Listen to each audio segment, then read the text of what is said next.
बिस्मिल्लाहिर्रहमानिर्रहीम। अस्सलाम वालेकुम व्यूअर्स। आज पाकिस्तान पिनल कोड में हम 4 सेक्शंस को कवर करेंगे। Section number 57, section 60 and 73 and 74। इन 4 चेक सेक्शन को हमने आज के लेक्चर में क्यों चूज़ किया है? इस वजह से हमने इन सेक्शंस को चूज़ किया है क्योंकि ये जो सेक्शंस हैं ये आपस में इंटरकनेक्टेड हैं, जो बात करते हैं नेचर ऑफ इम्प्रिजनमेंट की। यानी ये जो चारों सेक्शंस हैं ना, ये रिलेटेड हैं इम्प्रिजनमेंट की इम्प्रिजनमेंट से रिलेटेड। तो अब हम देखते हैं कि ये जो सेक्शंस हैं ये क्या कहते हैं। ओके, जो सेक्शन नंबर 56 है उसको हमें पढ़ने की ज़रूरत नहीं है, वो ऑलरेडी रिवील हो चुका है। सेक्शन जो 58 है वो भी ओमिट हो चुका है। सेक्शन 59 जो है वो भी ओमिट हो चुका है, ठीक है? वो भी ओमिटेड है। और सिमिलरली जो सेक्शन 61 एंड 62 है ये भी रिपील्ड है। तो ये जो सेक्शंस हैं इनको हमें पढ़ने की ज़रूरत नहीं है। आज के लेक्चर में जो हमने इन सेक्शंस को कवर करना है, हम शुरू करते हैं अपने सेक्शन नंबर 57 से कि ये किस चीज़ की बात करता है। देखिए, प्रीवियस वीडियो में हमने डिटेल के साथ ये पढ़ा था कि अगर किसी को पनिशमेंट दी जाती है ना, तो पे फेडरल गवर्नमेंट या जो प्रोविंशियल गवर्नमेंट होती है ना, उनके पास ये पावर होती है कि वो किसी भी कन्विक्ट की जो पनिशमेंट होती है, उनको क्या कर सके, उनको कम कर सके। और प्रेसिडेंट की जो पावर्स थी वो भी हमने देखा था कि उनके पास भी बर्डन की पावर है, राइट? जो आज के लेक्चर के लिए सेक्शंस हमने चूज़ किए ये सीक्वेंस में नहीं है, ये आप देख सकते हैं। 57, 60 और फिर बीच में जो सेक्शंस हैं इसको हम बाद में पढ़ेंगे, और 73 और 74। और इन सेक्शंस को हमने चूज़ ही इनकी थीम की वजह से किया है, इनकी इंटरकनेक्टेडनेस की वजह से किया है कि इनको अगर हम एक साथ पढ़ेंगे तो फिर हमें जो है, जो इम्प्रिजनमेंट है उसकी सही से समझ आएगी। जो प्रीवियस लेक्चर था उसमें हमने लाइफ इम्प्रिजनमेंट की बात की थी कि लाइफ इम्प्रिजनमेंट जो है वो भी एक किस्म की पनिशमेंट है, ठीक है? बट जो आज का जो सेक्शन नंबर 57 है वो बात करता है कि लाइफ इम्प्रिजनमेंट का जो कैलकुलेशन होगा वो कैसे होगा।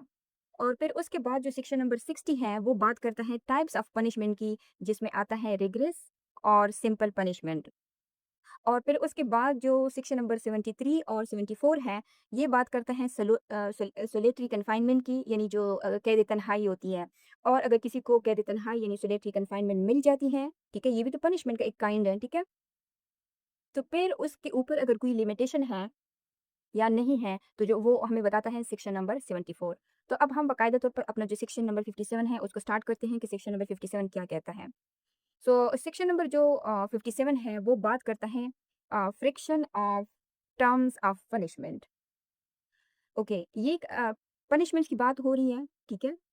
कि अगर किसी कन्विक्ट को कोई पनिशमेंट मिल गई है, अगर उसको उसकी जो पनिशमेंट है अगर उसको पार्डन किया जाए, यानी फ्रिक्शन में अगर उसको वो दिया जाए, यानी पार्ट्स में उसको माफ़ी वगैरह दी जाए, तो ये जो सेक्शन है ये इसके बारे में है। इसका टेक्स्ट कहता है, इन calculating frictions of terms of punishment. यहाँ पे पनिशमेंट्स नहीं है, जो हमने सेक्शन नंबर 53 में एक लिस्ट ऑफ पनिशमेंट कवर की थी वो नहीं है। यहाँ पे सिर्फ एक पनिशमेंट की बात हो रही है, और वो पनिशमेंट कौन-सी है? Imprisonment for life. तो ये सेक्शन ये बताता है कि अगर लाइफ इम्प्रिजनमेंट को हम कवर करें, कैलकुलेट करें कि जो अगर किसी शख्स को जो है वो उम्र कैद की सज़ा हुई है, तो फिर क्या समझा जाएगा कि उसकी उम्र, अगर फॉर एग्ज़ाम्पल वो 20 ईयर का एक नौजवान है, उसने किसी का रेप किया है, और कल के लेक्चर में हमने कहा था कि ये एक सीवियर नेचर का क्राइम है, राइट? उसकी उम्र जो है वो 20 ईयर है और उसको पनिशमेंट मिलती है लाइफ इम्प्रिजनमेंट। तो फिर इस सूरत में जो लाइफ इम्प्रिजनमेंट है, अगर वो अगले 80 साल तक जीता है, यानी उसकी टोटल उम्र 100 साल हो गई, ठीक है, 100 ईयर, तो क्या जो उसकी लाइफ इम्प्रिजनमेंट है, वो 80 साल होगी, या मतलब कोई और लॉ इसके बारे में कोई और बात करता है? क्योंकि यूजुअली जो लोग सुनते हैं या समझते हैं, लोग कहते हैं कि ये तो 25 ईयर के बारे में बराबर है लाइफ इम्प्रिजनमेंट। ये जो सेक्शन नंबर 57 है, ये इस कन्फ्यूजन को दूर करता है। वो कहता है कि अगर हम लाइफ इम्प्रिजनमेंट को क्या करें, कैलकुलेट करें फ्रिक्शंस में, तो shall be reckoned as equivalent to imprisonment for 25 year. Okay, यहाँ पे ये नहीं कहा कि जो लाइफ इम्प्रिजनमेंट है इज इक्वल टू 25 ईयर। यहाँ पे ये कहा गया है कि जो लाइफ इम्प्रिजनमेंट है कैलकुलेशन के पर्पस के लिए, उसको ये अज्यूम किया जाएगा, यानी ये जो फ्रेज है ना, ये जो फ्रेज है, ये बताता है, ये अजम्पशन देता है, ठीक है? अज़म्पशन देता है, किस चीज़ की अज़म्पशन देता है?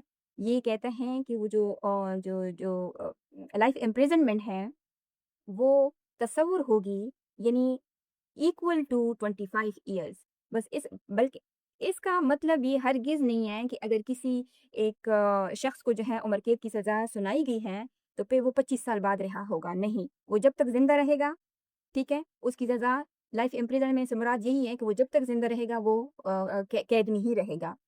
सो ये जो प्रोविज़न है ना, ये तब अप्लाई होता है जब हमें पूरी सज़ा नहीं, बल्कि उसका जो हिस्सा है ना, यानी जो फ्रिक्शन है, ठीक है? उस सज़ा का अगर कोई हिस्सा है, वो कैलकुलेट करना हो।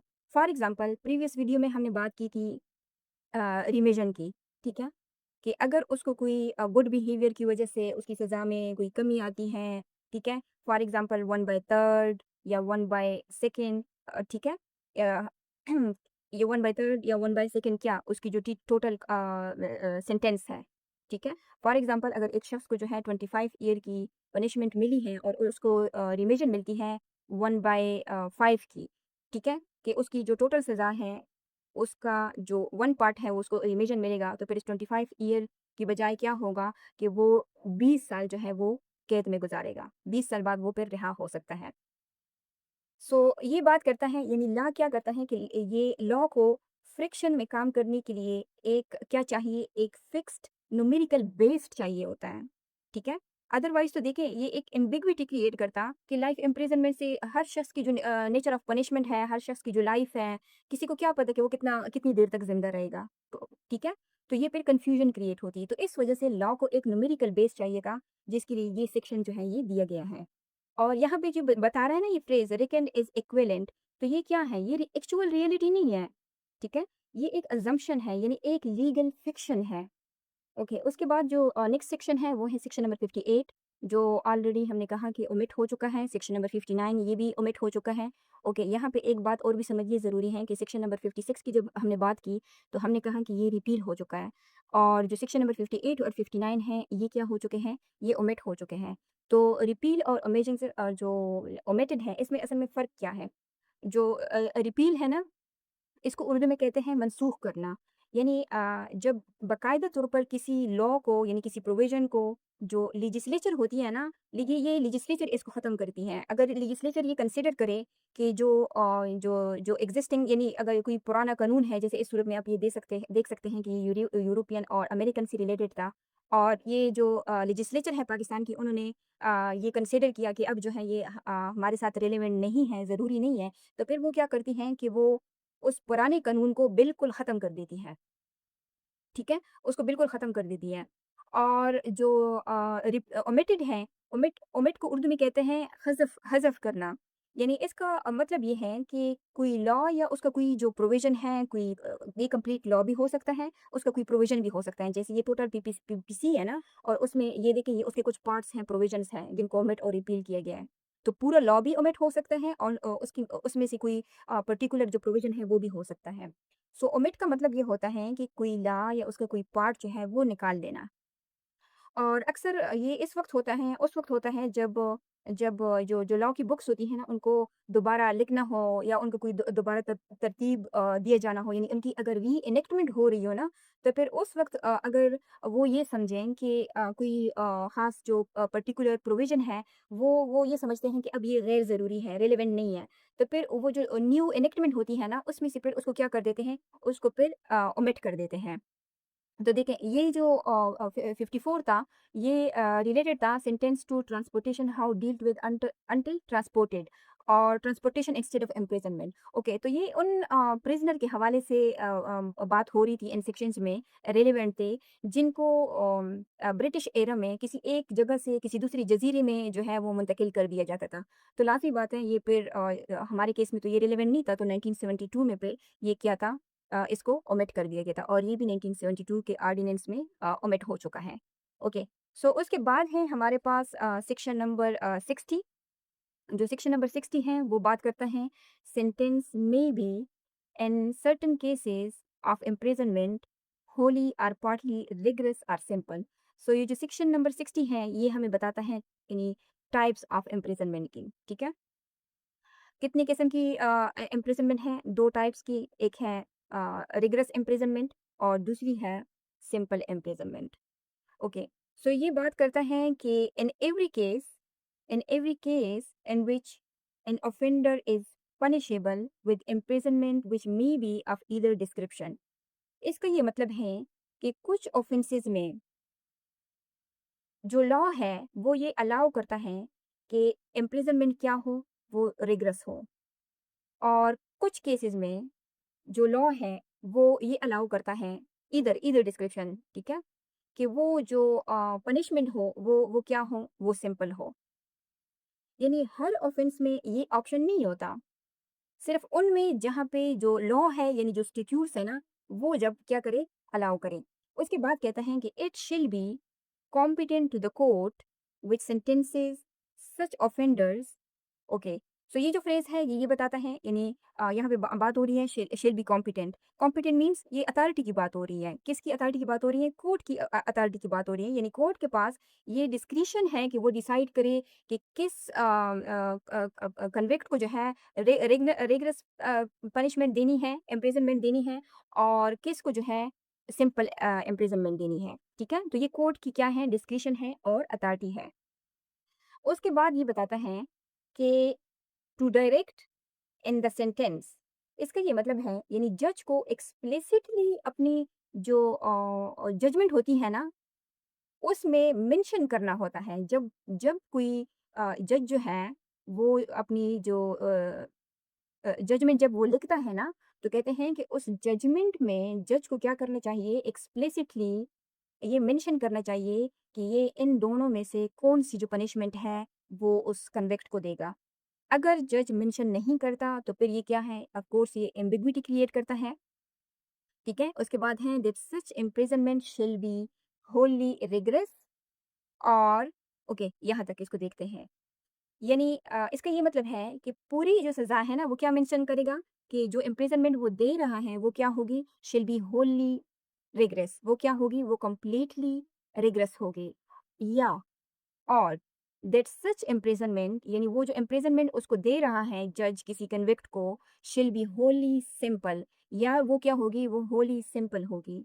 अब थर्ड क्या है, थर्ड ये बताते हैं कि और that any part of such imprisonment shall be rigorous and the rest simple. इसका क्या मतलब है, इसका ये मतलब है कि या तो जो उसको सज़ा मिल रही है, फॉर एग्ज़ाम्पल एक ए है, एक शख्स है, उसको जो कोर्ट है, जज ने उसको 10 साल की सज़ा किसी जुर्म ने सुनाई है।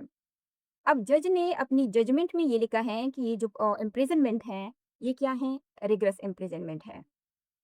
अब वो क्या करेगा कि वो 10 साल तक क्या करेगा, कैद व मुशक्कत में रहेगा, ठीक है? क्योंकि प्रीवियस वीडियो में हमने रिगरस इम्प्रिज़नमेंट को देखा था कि वो जो कन्विक्ट होता है, वो क्या करते हैं, उससे काम वगैरह करवाया जाता है। और अगर यही ए है, वो ये कोई दूसरा शख्स है ए, उसको भी 10 साल की सज़ा सुनाई दी जाती है, और जज अपने जजमेंट में लिखता है कि उसकी जो इम्प्रिज़नमेंट है, वो सिंपल इम्प्रिज़नमेंट है। तो फिर इस सूरत में क्या होगा कि यानी ये 2 लोग हैं, ठीक है? दोनों को 10-10 साल की सज़ा सुनाई गई है। एक को जो है वो रिगरस इम्प्रिज़नमेंट है, और एक की जो है वो सिंपल इम्प्रिज़नमेंट है। दोनों एक ही जेल में हैं। लेकिन दोनों की जो इम्प्रिज़नमेंट की जो इंटेंसिटी है ना, वो दोनों की डिफरेंट है। एक की रिगरस इम्प्रिज़नमेंट है और दूसरी की क्या है, सादा सादा इम्प्रिज़नमेंट है, सिंपल इम्प्रिज़नमेंट है। अब जो थर्ड कंडीशन है वो ये बताता है कि फॉर एग्ज़ाम्पल एक तीसरा शख्स है, ए, बी एंड सी, उसका नाम सी है।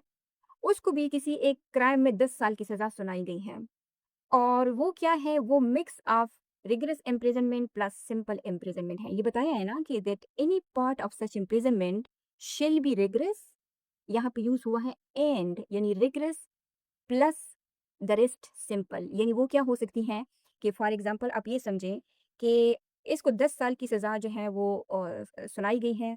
जो रिगरस इम्प्रिज़नमेंट है वो 2 साल की है, 2 ईयर की है, और बाकी जो 8 साल बचते हैं वो उसकी सिंपल इम्प्रिज़नमेंट है। यानी ये प्रोविज़न जो है ये क्या करता है, जो पनिशमेंट की जो इंटेंसिटी है ना, वो इंटेंसिटी बताता है। ओके, उसके बाद क्या है, सेक्शन नंबर 61 है। सेक्शन नंबर जो 61 है वो भी रिपील हो चुका है, उसको हमें पढ़ने की ज़रूरत नहीं है। सेक्शन नंबर 62 जो है वो भी रिपील हो चुका है, इसको भी हमें पढ़ने की ज़रूरत नहीं है। और अब हम आगे बढ़ते हैं अपने सेक्शन नंबर 73 की तरफ। 73 ओके। जो सेक्शन नंबर 73 है वो बात करता है अ, सॉलिटरी कन्फाइनमेंट की। ओके, सो सॉलिटरी कन्फाइनमेंट क्या है? सो सॉलिटरी कन्फाइनमेंट का उर्दू में मतलब होता है कैद तन्हाई। इसका टेक्स्ट क्या कहता है? इसका टेक्स्ट कहता है कि when ever any person is convicted of an offence, यहाँ तक इसको देखते हैं कि जब भी किसी शख्स को, यानी कोई शख्स जो है वो कन्विक्टेड हो, यानी उसका ट्रायल कंप्लीट हो चुका हो, सारा जो लोअर कोर्ट का है, डिस्ट्रिक्ट कोर्ट्स जो होती हैं उसका, और उसके अलावा high court and supreme court, यानी फाइनल उसको क्या की गई हो, उसको कन्विक्शन मिल चुकी हो। तो इसका ये मतलब है कि ये कन्विक्टेड जो प्रिजनर्स होते हैं, यानी कन्विक्टेड पर्सनस पर अप्लाई होता है, जो अंडर ट्रायल प्रिजनर्स होते हैं उन पर अप्लाई नहीं होता। तो जब भी कोई शख्स जो कन्विक्टेड है किसी ऑफेंस के लिए, for which under this code the court has the power to sentence him to rigorous imprisonment. अब ये एक कंडीशन है कि अगर कोई कन्विक्टेड है तो फिर उस सूरत में क्या होगा कि ऑफेंस में कंडीशन क्या है कि ऑफेंस में जो रिगरस इम्प्रिजनमेंट है ना वो क्या है, वो अलाउड है। अगर सिर्फ सिंपल इम्प्रिजनमेंट है, यानी हर एक जो ऑफेंस होता है ना उसमें जो पनिशमेंट मेंशन होती है, ठीक है, उसकी पनिशमेंट मेंशन होती है ना, तो उसमें हर एक जो ऑफेंस होता है उसमें रिगरस पनिशमेंट नहीं दी जा सकती। लेकिन अगर वो किसी ऐसे ऑफेंस में कन्विक्टेड हैं जिसमें जो रिगरस इम्प्रिजनमेंट है वो अलाउड है, तो फिर क्या होगा कि फिर उसको जो सॉलिटरी कन्फाइनमेंट है उसमें रखा जा सकता है। अगर जो ऑफेंस है उसकी जो यानी पनिशमेंट है या उसकी जो इम्प्रिजनमेंट है कन्विक्टेड की, जज ने उसको सिर्फ और सिर्फ जो सिंपल इम्प्रिजनमेंट की सज़ा अगर सुनाई है, तो फिर सिंपल इम्प्रिजनमेंट की सूरत में जो सॉलिटरी कन्फाइनमेंट है वो अलाउड नहीं है। द कोर्ट में bye it's sentence order that the offender shall be kept in solitary confinement for any portion or portions of the imprisonment to which he is sentenced। कहते हैं कि जो court है ना, ये जो मे है ना, ये डिस्क्रिशनरी पावर देता है कोर्ट को कि वो दे भी सकता है और नहीं भी दे सकता। क्या? यानी कि रिगरस इम्प्रिजनमेंट की बात हो रही है। अगर वो उसको सेंटेंस देता है रिगरस इम्प्रिजनमेंट की, वो ऑर्डर करे कोर्ट दैट द ऑफेंडर शिल be kept in solitary confinement, ठीक है। और हमने ये कहा कि जो सोलिटरी कन्फाइनमेंट है वो अगर उसको रिगरस इम्प्रिजनमेंट मिली हो तो फिर उस सूरत में दी जाती है, सिंपल इम्प्रिजनमेंट की सूरत में नहीं दी जाती। सो फॉर एनी पोर्शन, यानी जो जो रिगरस इम्प्रिजनमेंट है ना, फॉर एग्जांपल ए है उसको मिली है 2 साल की रिगरस इम्प्रिजनमेंट, ठीक है। अब ये कहते हैं कि जो 2 साल है ना ये कंप्लीट सॉलिटरी कन्फाइनमेंट में कभी भी लॉ जो है वो अलाउ नहीं करता कि अगर उसको की जो इम्प्रिजनमेंट है वो 2 साल है, वो विद रिगरस इम्प्रिजनमेंट, तो वो 2 साल जो है वो सॉलिटरी कन्फाइनमेंट में भी गुजारे नहीं। कहते हैं कि ये जो सॉलिटरी कन्फाइनमेंट है ये दी जाएगी फॉर एनी पोर्शन और पोर्शंस ऑफ द इम्प्रिजनमेंट। तो ये जो 2 ईयर की जो रिगरस इम्प्रिजनमेंट है ना, इसका कोई पर्टिकुलर जो पोर्शन है, कोई पार्ट है, यानी कोई स्पेसिफिक जो ड्यूरेशन है ना, उस तक जो सॉलिटरी कन्फाइनमेंट है वो उसको दी जाएगी। अब इसको हम आगे पढ़ते हैं कि वो जो पोर्शन है वो क्या है, ठीक है। To which he is sentence, यानी जितनी ड्यूरेशन के लिए उसको सेंटेंस किया गया है। अब ये बता रहे हैं कि not exceeding 3 months in the whole. कहते हैं कि जो ये सॉलिटरी कन्फाइनमेंट है ना, ये कभी भी 3 महीने से ज़्यादा जो है उसको नहीं दी जा सकती। चाहे किसी शख्स को 10 साल की सज़ा सुनाई गई हो या किसी शख्स को लाइफ इम्प्रिजनमेंट की सज़ा सुनाई गई हो।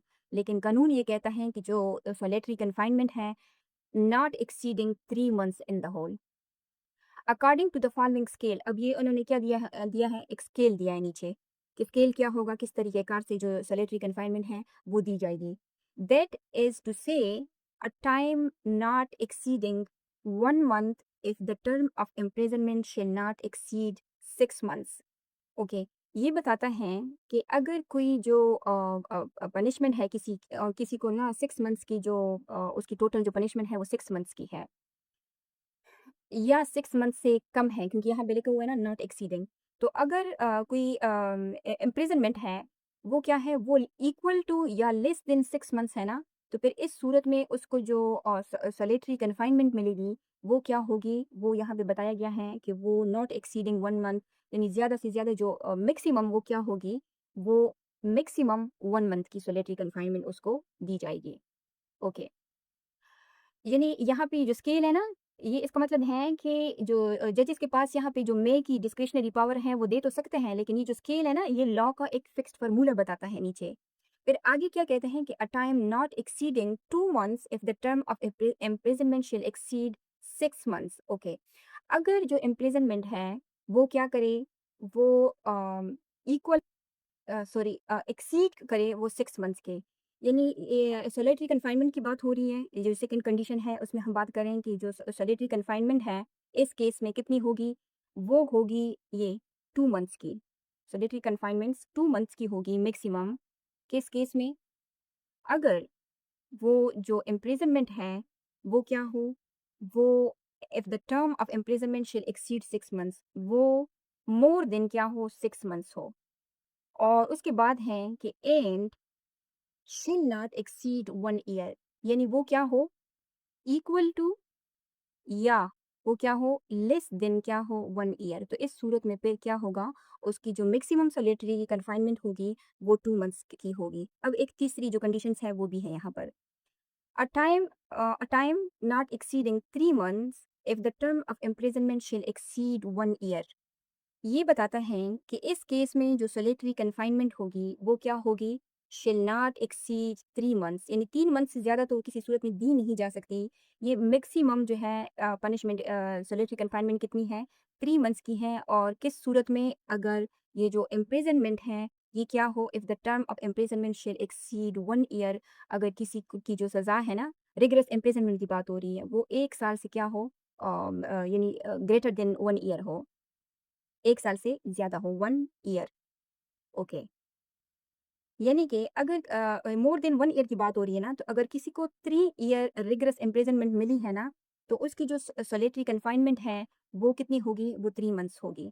और अगर किसी को 10 साल की रिगरस इम्प्रिजनमेंट मिली है ना, तो उसकी भी जो सॉलिटरी कन्फाइनमेंट है वो क्या होगी, वो 3 मंथ से होगी। क्योंकि यहाँ पे ये जो स्ट्रिक्ट लिखा हुआ है ना, नॉट एक्सीडिंग, ये आप देखें, नॉट एक्सीडिंग, ठीक है? यहाँ भी ये लिखा हुआ है नॉट एक्सीडिंग, ठीक है? Not exceeding. तो ये मैक्सिमम पनिशमेंट है। सो जो सेक्शन नंबर 73 है ना, ये पनिशमेंट का जो प्रोपोर्शन है ना उसको मेंटेन रखता है। अब आगे है सेक्शन नंबर 74। 74 में देखते हैं कि 74 क्या कहता है। सो जो सेक्शन नंबर 73 है, ये एक ये पावर देता है कि यानी कि जो कन्विक्ट है ना उसको सॉलिटरी कन्फाइनमेंट जो है वो दी जा सकती है। और जो सेक्शन नंबर 74 है, वो आप देख सकते हैं ये बात कर रहे हैं लिमिट की, यानी सेक्शन नंबर जो 74 है वो क्या है, वो उस सॉलिटरी कन्फाइनमेंट के ऊपर कंट्रोल की बात करता है। Limit of solitary confinement. अब इसका टेक्स्ट क्या कहता है, इसका टेक्स्ट कहता है कि in executing a sentence of solitary confinement, ये क्या है, एग्जीक्यूशन की क्या मतलब है, यानी इम्प्लीमेंटेशन। ये इम्प्लीमेंटेशन स्टेज की बात हो रही है, ठीक है? ओके। तो ये कहते हैं कि यानी किसी को इन एग्जीक्यूटिंग अ सेंटेंस, किसी को सजा दी गई है किस चीज़ की, सॉलिटरी कन्फाइनमेंट की। तो ये एग्जीक्यूट कैसे होगी, ठीक है? सेंटेंस तो उसको मिल गई सॉलिटरी कन्फाइनमेंट की। वो ये सेक्शन आगे बताता है कि सच कन्फाइनमेंट, यानी ये जो सॉलिटरी कन्फाइनमेंट है, ये उसको कैसी दी जाएगी? Shall in no case exceed 14 days at a time. ये कहते हैं कि अगर उसको फॉर एग्जांपल जो ऊपर हमने कहा ना कि अगर किसी शख्स को 3 महीने की सॉलिटरी कन्फाइनमेंट दी गई है, तो फिर ये जो सॉलिटरी कन्फाइनमेंट है ना, वो किस तरह दी जाएगी? यानी एक्चुअल प्रोसेस उसका क्या होगा कि not exceed 14 days at a time, कि उसको 14 डेज़ के लिए क्या किया जाएगा? उसको सॉलिटरी कन्फाइनमेंट दी जाएगी। सॉलिटरी कन्फाइनमेंट का मतलब क्या है? यानी उसको बिल्कुल अलग-थलग रखा जाता है, किसी से बात नहीं करने दिया जाता, कोई कम्युनिकेशन नहीं होती, किसी को वो देख नहीं सकते। तो ये एक किस्म का ना साइकोलॉजिकल प्रेशर है कन्विक्ट के ऊपर, ठीक है? तो कहते हैं कि अगर उसको 14 डेज़ की उसको रखा जाएगा उस सॉलिटरी कन्फाइनमेंट में, उसके बाद क्या होगा? With interval between the period of solitary confinement of not less duration than such period. तो उसके बाद क्या होगा? यानी 14 डेज़, फिर क्या होगी? ब्रेक होगी। और सेम इंटरवल की, यानी एज 14 डेज़ से कम इंटरवल नहीं होगा। फिर उसके बाद दोबारा जो है वो उसको 14 डेज़ के लिए जो है वो रख सकते हैं। तो ये जो फ्रेज़ है ना, ये बात कर रहा है इंटरवल की, यानी इस ब्रेक की बात कर रहा है। फिर अगेन उसको 14 डेज़ की पनिशमेंट मिली, सॉलिटरी कन्फाइनमेंट मिली, फिर उसको बाद अगेन जो है वो क्या मिलेगा, उसको ब्रेक मिलेगा। ताकि उसका जो बिल्कुल जो जो उसके उसके ऊपर ना, क्योंकि ये क्या है, ये ह्यूमैनिटेरियन बेस पे होता है। उसको टॉर्चर करना तो मकसद नहीं होता ना, उसको सज़ा देना होता है, ठीक है? देखें, अगर एक शख्स को मुकम्मल तौर पर कैद तन्हाई में डाल दिया जाए, तो जो ह्यूमन बीइंग है ना, हम जो इंसान हैं, हम सोशल हैं। हम एक दिन भी अकेले नहीं रह सकते। अगर हम किसी से बात ना करें, तो हम डिप्रेस होना शुरू हो जाते हैं। तो आप ये देखें कि अगर एक शख्स को किसी कन्फाइनमेंट, सॉलिटरी कन्फाइनमेंट में रखा जाए, वो छोटे-छोटे से सेल होते हैं जेल में, ठीक है? तो वो किसी को देख भी नहीं सकते, किसी से बात भी नहीं कर सकते। तो ये एक शख्स के ऊपर ना एक काफ़ी साइकोलॉजिकल जो प्रेशर है ना, वो उसके ऊपर पड़ता है। तो इस वज़ह से उनको ना ब्रेक भी दी जाती है। ओके, आगे ये बात करता है कि and when the imprisonment awarded shall exceed 3 months, यानी अगर उसको रिगरस इम्प्रिजनमेंट मिली है, क्योंकि सॉलिटरी कन्फाइनमेंट जो है वो रिगरस इम्प्रिजनमेंट की सूरत में मिलती है। एक एडिशनल रूल बताता है कि अगर जो रिगरस इम्प्रिजनमेंट में है मेंट है, वो 3 मंथ से ज़्यादा है, फॉर एग्जांपल ए है एक शख्स, उसको जो रिगरस इम्प्रिजनमेंट है वो मिली है 1 ईयर की। तो अब इस सूरत में वो कहते हैं कि अगर जो इम्प्रिजनमेंट है, यानी रिगरस इम्प्रिजनमेंट अगर वो 3 महीने से ज़्यादा है, the solitary confinement shall not exceed 7 days, तो फिर जो उसको सॉलिटरी कन्फाइनमेंट दी जाएगी, वो 1 महीने में, ठीक है? 7 जो है वो क्या 7, यानी पर मंथ उसको 7 डेज़ जो है वो सॉलिटरी कन्फाइनमेंट में रखा जाएगा। फिर उसके बाद जो है नेक्स्ट मंथ उसको दोबारा जो है वो 7 डेज़ के लिए दोबारा से उसमें रखा जाएगा, ठीक है? क्योंकि जो ह्यूमन माइंड है ना, वो कंटीन्यूअस जो आइसोलेशन है ना, उसको बर्दाश्त नहीं कर सकता। जो मेंटल ब्रेकडाउन है ना, उसका खतरा होता है, ठीक है? तो ये बात कर रहे हैं कि 7 days in 1 month, okay, of the whole imprisonment की बात हो रही है। यानी उसको जितनी भी इम्प्रिजनमेंट अवार्ड की गई हो, तो मंथ में उसको कितने दिन रखा जाएगा? 7 डेज़। 7 डेज़ से शैल नॉट एक्सीड, 7 डेज़ से ज़्यादा उसको नहीं रखा जा सकता, ठीक है? आगे हैं, with intervals between the period of solitary confinement of not less duration than such period. Okay, ये जो एंड वाला फ्रेज है ना, ये दोबारा से ये इंश्योर करता है, किसके बारे में बात करता है? इंटरवल के बारे में, between the periods of salary confinement. यानी अगर उसको 14 दिन की सैलरी कन्फाइनमेंट मिली है, तो उसका जो इंटरवल है, उसका जो ब्रेक है, वो भी 14 दिन का होना चाहिए। अगर उसको वो 7 डेज की मिली है, तो उसका जो ब्रेक है वो भी क्या, उसके बाद इंटरवल होना चाहिए। फिर उसके बाद, यानी एक ये तो 1 महीने की है, 1 महीने का इंटरवल होगा, ठीक है? अगर उसको 7 डेज दी जा रही है, फिर उसके बाद दोबारा से जो है वो क्या होगा? 7 डेज होगा। तो ये दोबारा से ये इंश्योर करता है कि इंटरवल होना चाहिए सॉलिटरी कन्फाइनमेंट के बीच में, यानी कंटिन्यूअसली आप किसी भी शख्स को सॉलिटरी कन्फाइनमेंट में नहीं रख सकते, of not less duration than such period. यानी जितनी ड्यूरेशन के लिए, जितने पीरियड के लिए आपने उसको रखा है सॉलिटरी कन्फाइनमेंट में, उतने दिन का मिनिमम जो वो है इंटरवल है, वो ज़रूरी है। सो जो सेक्शन नंबर 73 है ना, वो ये अलाउ करता है कि यानी जुडिशरी को, कोर्ट्स को, कि आप सॉलिटरी कन्फाइनमेंट दे सकते हो।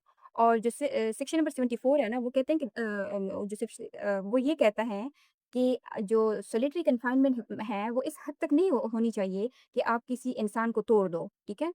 सो जो लॉ है ना, वो सिर्फ़ इम्प्रिज़नमेंट को सिर्फ़ टाइम नहीं समझता, बल्कि वो उसकी जो कैलकुलेशन है, और उसकी जो क्वालिटी है, और उसकी जो इंटेंसिटी है, इन सब को क्या करता है? सेपरेटली रेगुलेट करता है।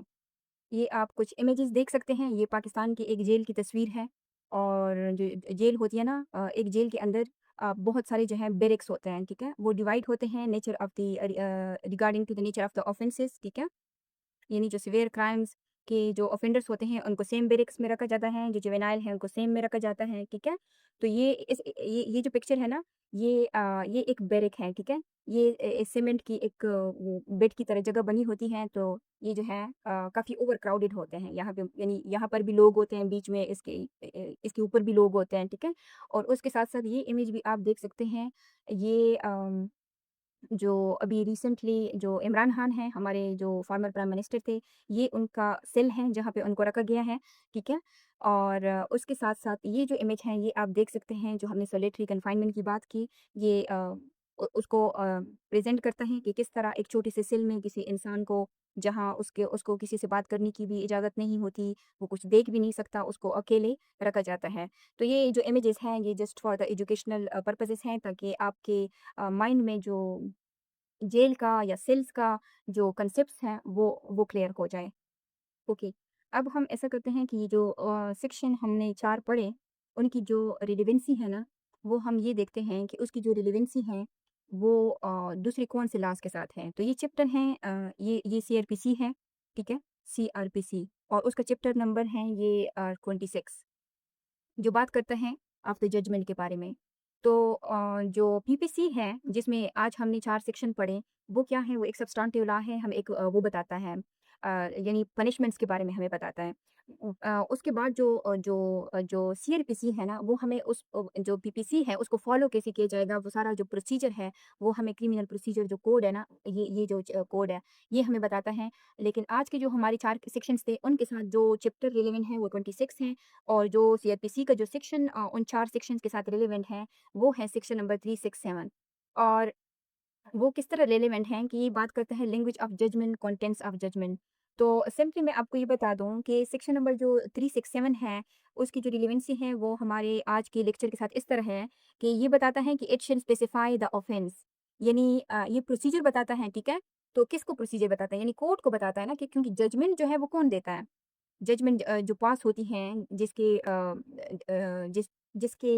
अकॉर्डिंग जो है एक कन्विक्ट को पनिश किया जाता है, तो वो जो प्रोसीजर होकर नहीं है, वो इस वजह से नहीं है कि सीआरपीसी जो है ये एक प्रोसीजरल लॉ है, ठीक है? ये हमें सिर्फ़ प्रोसीजर के बारे में बताता है।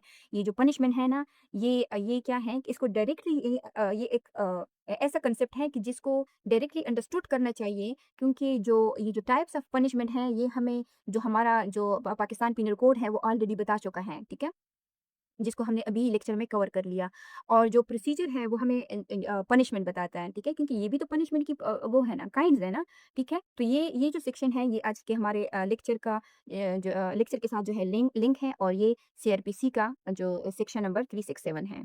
ओके, अब ये जो पीपीसी ने जो कुछ बताया या जो सीआरपीसी जो प्रोसेस बता रहा है, यहाँ तक कि उसको जज यानी जजमेंट जो है जजमेंट एक शख्स के अगेंस्ट पास हुई, उसको कन्विक्शन हुई, ठीक है? तो यहाँ तक आप ये समझ सकते हैं कि ये एक एब्स्ट्रैक्ट लीगल कंसेप्ट है। अब जो असल रियलिटी आती है इस कन्विक्ट की, वो कहाँ आती है? जब वो कहाँ जाएगा, जैसे ही वो जेल के अंदर कदम रखेगा, वो जेल में एंटर होगा, तो उसके बाद फिर ये क्या बन जाएगा? ये एक डेली रूटीन का यानी रियलिटी का पार्ट बन जाएगा, ठीक है?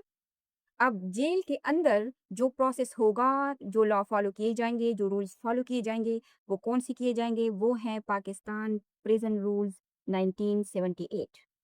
सो ये जेल रूल का चैप्टर नंबर 26 है, जो बात करता है जुडिशियल सॉलिटरी कन्फाइनमेंट की, जिसको ऑलरेडी हम ये आप इसका देख सकते हैं रूल नंबर 6638 है, जो सेम वही कांसेप्ट डिफाइन करता है जो जिसको हमने सेक्शन नंबर 73 और section number 74 Pakistan penal code में पढ़ा था। ये आप देख सकते हैं जो 1 मंथ होगी डज़ नॉट एक्सीड 6 मंथ, ठीक है?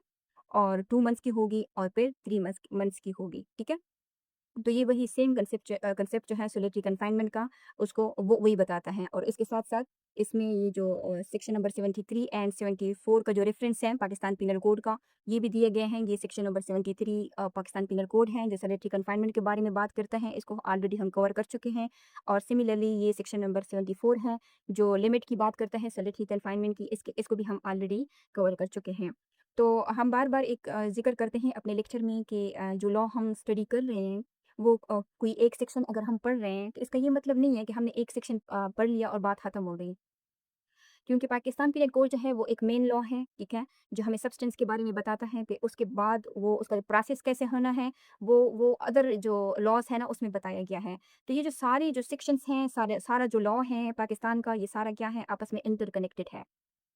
तो आज के जो हमने 4 सेक्शंस पढ़े उसमें हमने ये देखा कि उसका जो प्रोसीजर है वो सीआरपीसी में दिया गया है। सीआरपीसी के सेक्शंस के साथ भी कनेक्टेड है और फिर चूँकि ये जो सॉलिटरी कन्फाइनमेंट के कांसेप्ट हैं या रिगरस इम्प्रिजनमेंट या जो सिंपल इम्प्रिजनमेंट के कांसेप्ट्स हैं, वो वहाँ से यानी जो जज है, वो अपने जजमेंट में तो लिख लेता है यानी रिटन फॉर्म में तो ये चीज़ें आ जाती हैं। अब प्रैक्टिकल फॉर्म में उस कन्विक्ट को अगर कोई रिगरस इम्प्रिजनमेंट जाएगी या उसको सिंपल इम्प्रिजनमेंट दी जाएगी, तो कहाँ पर दी जाएगी? ये ऑब्वियसली जेल के अंदर दी जाएगी और जेल में जो लॉ काम करता है, जो चीज़ काम करती है, वो है ये प्रिज़न रूल, ठीक है? तो ये जो सारी चीज़ें हैं, ये फिर जो प्रिज़न रूल है, उसके अंदर जो है मेंशन है। ओके, अब अगर हम सेक्शन नंबर 60 जो पीपीसी है, उसकी अगर हम बात करें जो टाइप्स ऑफ पनिशमेंट की बात करता है, rigorous imprisonment and simple imprisonment.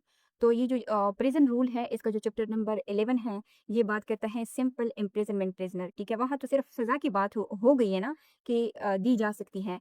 अब वो जो सज़ा होगी, वो जो सिंपल प्रिज़नर्स होंगे इम्प्रिजनमेंट के, वो जेल में कैसे रहेंगे, क्या उनके लिए रूल्स होंगे, तो वो सारे जो हैं, वो ये जो चैप्टर है ना, वो सिंपल इम्प्रिजनमेंट प्रिज़नर्स के लिए हैं। ये आप देख सकते हैं कि यहाँ पे ये कहते हैं कि यानी उनको अपने कपड़े पहनने की इजाज़त होगी, ठीक है? जो रूल नंबर 27 है। और उसके साथ-साथ ये भी बताता है कि उनको जो यूटेंसिल्स हैं या बेडिंग है, वो भी रखने की इजाज़त होगी और साथ-साथ जो है वो क्या है shall not however be compelled to perform यानी उनको ये मजबूर नहीं किया जाएगा कि वो कोई डिग्रेडिंग नेचर के काम करें, ठीक है? और साथ-साथ उनको और भी ये राइट्स हैं कि वो सुबह और शाम जो हैं वो क्या कर सकते हैं 1 घंटे के लिए वो वॉक और एक्सरसाइज़ वगैरह भी कर सकते हैं। बाकी भी ये उनके कुछ रूल्स रेगुलेशंस हैं यानी जो जो लिबर प्रिज़नर्स हैं ना, जो रिगरस प्रिज़नर्स हैं, जो सिंपल प्रिज़नर्स हैं वो उनसे क्या रह सकते हैं, अगर वो चाहें तो वो उनसे सेपरेट भी रह सकते हैं। तो उनको कोई उन पे कोई कंपल्शन वगैरह नहीं है। तो ये सिंपल जो इम्प्रिजनमेंट प्रिज़नर्स हैं उनके लिए चैप्टर 11 जो है ये वो रूल एस्टेब्लिश करता है। सो अब जो चैप्टर नंबर 33 है ये बात करता है रिगरस इम्प्रिजनमेंट की।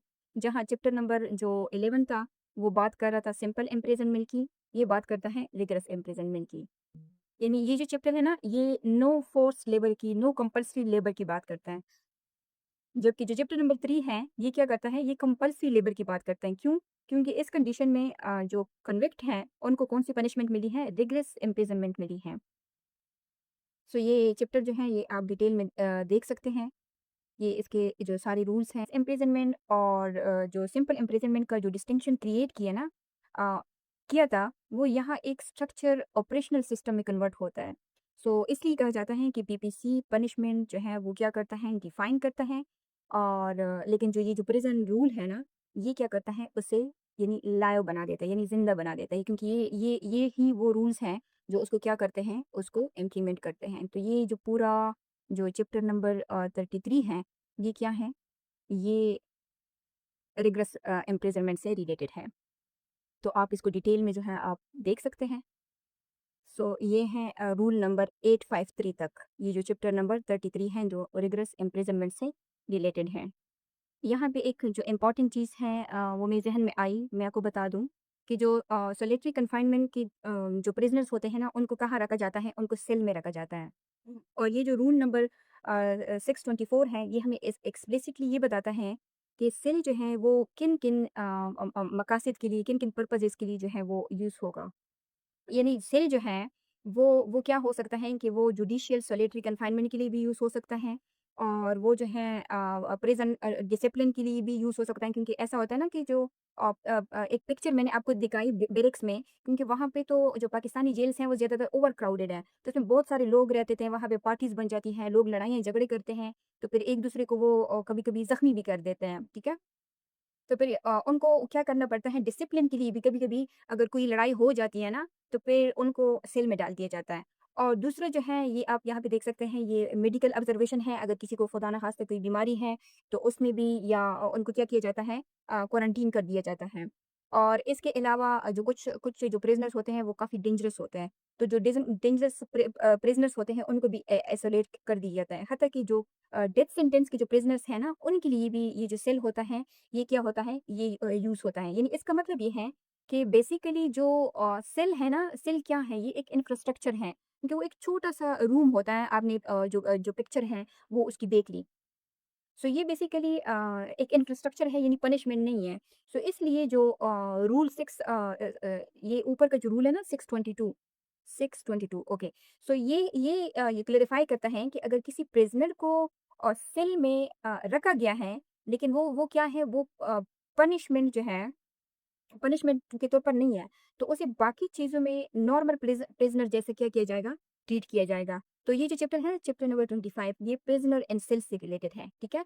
और इसको हम इस वज़ह से यहाँ पे डिस्कस कर रहे हैं क्योंकि जो हमने बात की ना सॉलिटरी कन्फाइनमेंट की, तो उससे भी हमारा जो ये 624 रूल है, उसमें एक जो चीज़ है कि ये जो इसका जो क्लास ए है, ये बात करता है कि अगर जुडिशरी ने यानी कोर्ट ने किसी को सॉलिटरी कन्फाइनमेंट दी हो और जो सॉलिटरी कन्फाइनमेंट का कांसेप्ट है, ये आज के हमारे लेक्चर का मेन फोकस था, ठीक है?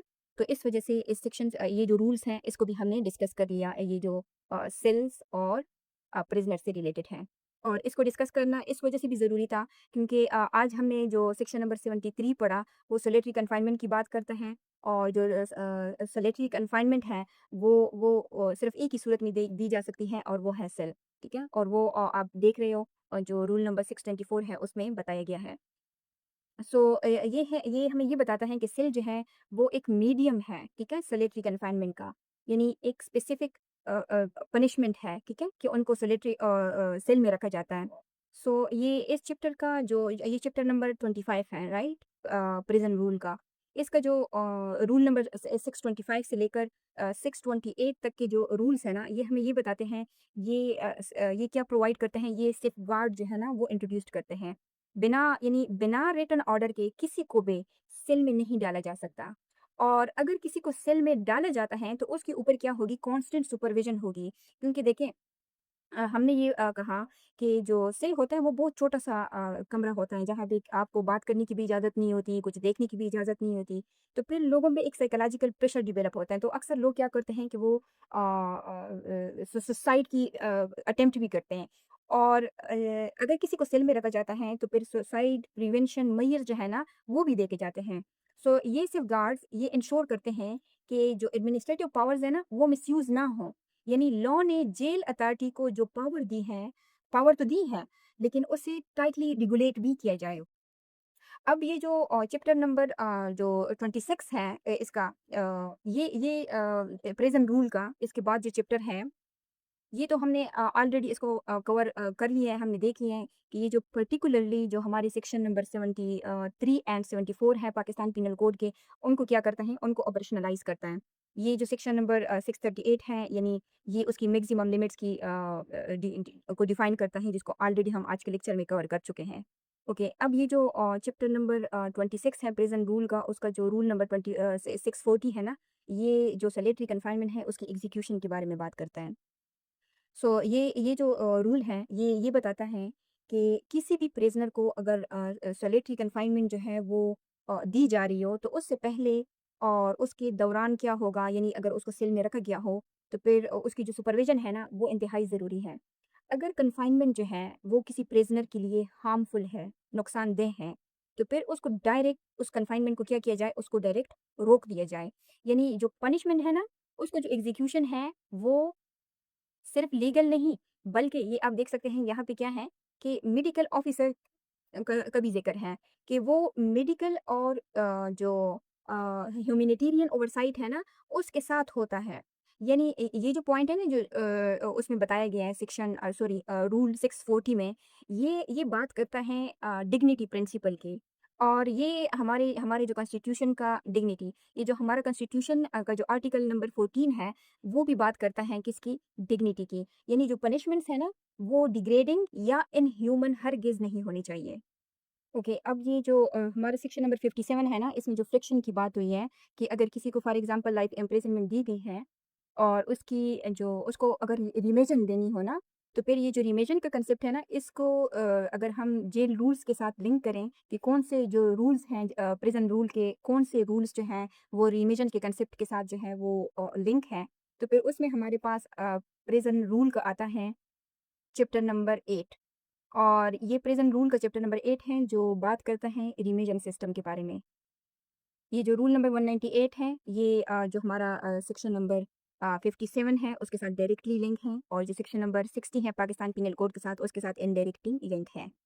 और ये 198 बी जो है ना, ये हमारे सेक्शन 57 का ऑपरेशनल पार्ट है। ये आप देख सकते हैं, यहाँ पे लिखा हुआ है lifer. Lifer means a prisoner sentenced to imprisonment for life, ठीक है? यानी जिसको उम्र कैद की सज़ा दी गई हो। Such sentence shall mean 25 year rigorous imprisonment.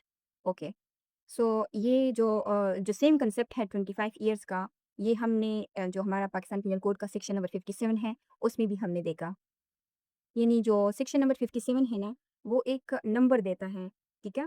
Numerical वो देता है और जो 198 बी है, वो क्या करता है कि वो उस जो नंबर है, उस पे जो रिमेजन है ना, वो क्या करता है, कैलकुलेट करता है। सो जो रूल नंबर 199 है ना, वो क्या कहता है कि जो प्रिज़नर्स होता है, वो 1/3 ऑफ द होल सेंटेंस जिसको उसको उसको जितनी भी सज़ा मिली है, वो उसका 1/3 जो है रिमेजन्स के ज़रिए से क्या करवा सकता है, कम करवा सकता है। और कैसे कम करेगा? ये जो 199 है, वो ये बताता है कि प्रिज़नर का जो गुड कंडक्ट है, यानी उसका जो बिहेवियर है, उसका जो वर्क है और उसका उसका जो कंडक्ट होगा ना, उसके बेस पर क्या होगा कि उसकी जो रिलीज़ डेट है ना, वो डिटरमिन होती है। इसकी मिसाल ऐसी है कि फॉर एग्ज़ाम्पल ए है, उसको क्या मिली है कि उसको 9 साल की 9 ईयर की रिगरस इम्प्रिज़नमेंट मिली है।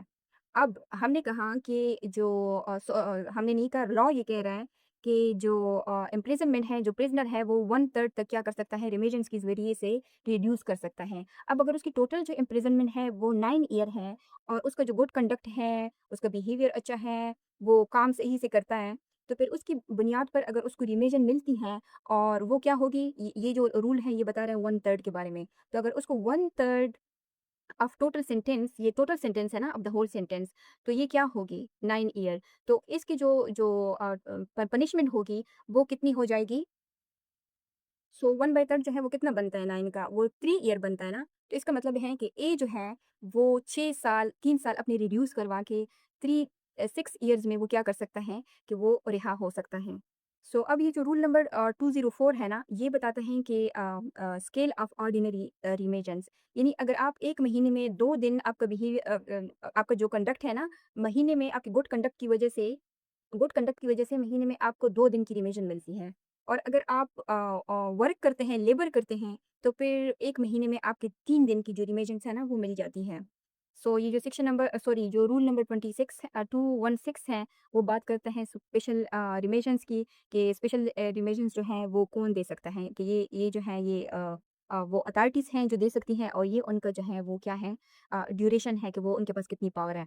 और इसके अलावा जो सेक्शन नंबर 217 है ना, वो ये बात करता है कि एक्सटेंस ऑफ टोटल ड्यूरेशन के रिविजन की, वो ये कि शिल not be exceed 1/3 of his sentence, यानी यूजुअली जो रिमिशंस होती है ना, वो टोटल सज़ा का 1/3 उसको मिल सकता है।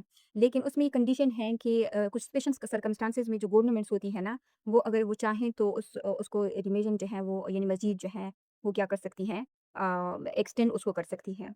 और लाइफ़र जो होता है, यानी जिसको उम्र कैद की सज़ा मिली होती है, उसके लिए जो रिविजन्स हैं, वो अगर ज़्यादा से ज़्यादा भी दी जाएगी ना, तो वो 15 ईयर होगी। यानी अगर फॉर एग्जांपल किसी शख्स को 25 ईयर की पनिशमेंट मिली है, या सॉरी जो लाइफ इम्प्रिजनमेंट मिली है, अगर उसकी जो उसको रिमिशंस मिल जाए, ठीक है, तो वो क्या होगी टोटल, यानी 15 ईयर से फिर वो कम नहीं हो सकती। यहाँ पे जो 25 ईयर का जो जिक्र आता है ना, वो इस वजह से आता है कि जो सेक्शन नंबर 57 है, वो बात करता है कैलकुलेशन की, ठीक है, कि लाइफ इम्प्रिजनमेंट की अगर कैलकुलेशन में उसको लिए जाए तो वो फिर 25 ईयर बनेगी, राइट। सो अगर किसी की 25 ईयर उसको पनिशमेंट है और उसको रिमिशन मिली है, तो वो फिर मिनिमम क्या होगी, 15 ईयर होगी।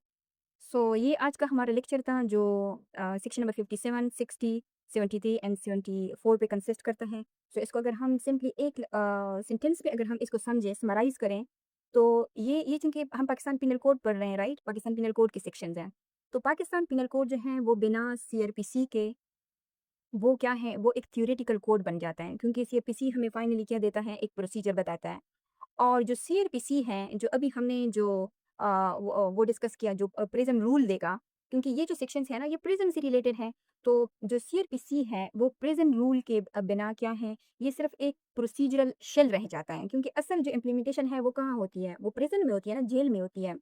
और जो प्रिज़न रूल्स है ना, ये फिर अगेन अगर पीपीसी के साथ इसको हम देखें, तो ये पीपीसी के बिना क्या बन जाता है, बिना पीपीसी के ये सिर्फ़ क्या रह जाते हैं, डायरेक्शंस रह जाते हैं। और वो डायरेक्शन जो आर्बिट्रेरी हो जाते हैं, क्योंकि पीपीसी ही उनके ऊपर क्या लगाता है, कंट्रोल रखता है, ठीक है? सो जब ये जो तीनों जो लॉज़ हैं ना, ये आपस में इंटरैक्ट करते हैं, आपस में मिलते हैं, तो ये क्या बनता है, ये फिर एक बैलेंस जो सिस्टम है ना, वो बन जाता है। जहाँ पर जो पनिशमेंट्स हैं, वो डिफाइन भी होती हैं पाकिस्तान पिनल कोड में जैसे होती हैं, ठीक है? और जहाँ पे वो क्या होती हैं, इम्प्लीमेंट भी होती हैं, और जहाँ पे वो क्या होती हैं, कंट्रोल भी होती हैं। तो आज का ये हमारा लेक्चर था। आई होप कि आपने कुछ नया सीखा होगा। अगर आपको वीडियो पसंद आई है तो आप इसको लाइक करें, शेयर करें और चैनल को सब्सक्राइब करें। Thank you so much.